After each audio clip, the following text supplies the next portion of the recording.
যারা মোবাইলে video editing করতে চান তাদের জন্য এই ভিডিওটি। মোবাইলে ভিডিও এডিটিং করার সবচেয়ে সহজতম অ্যাপ যদি থাকে সেটি ইনশট। আজকে আপনাদেরকে দেখিয়ে দেব এডিটিংয়ের সহজ কিছু উপায়। স্কিপ না করে পুরো ভিডিওটি দেখুন, আপনিও পারবেন ফেসবুক কিংবা ইউটিউবের জন্য কন্টেন্ট বানাতে। আমরা প্রথমে মোবাইলে যাব, এই ইনশট অ্যাপটিকে নামিয়ে নেব। এই ইনশট অ্যাপটি আপনি প্লে স্টোরে পেয়ে যাবেন। হ্যাঁ, ইনশটে ক্লিক করে আপনাকে প্রবেশ করতে হবে। ইনশটে প্রবেশ করলাম আমরা। এখানে সারফেসটা আসবে প্রথম, ভিডিও, ফটো, কোলাজ। হ্যাঁ, আপনি কোলাজ করা যাবে, ছবি অনেকগুলো একসাথে অ্যাড করা যাবে, ফটো এডিট করা যাবে। আমরা কাজ করব মূলত ভিডিওতে ক্লিক করবো। আমার আগে অনেকগুলো কন্টেন্ট বানানো ছিল, তাই এখানে এগুলো আসছে, কিন্তু আমরা নিউতে ক্লিক করব।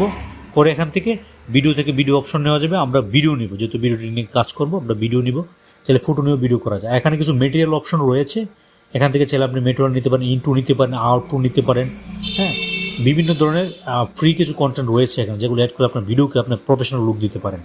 আমরা ভিডিও থেকে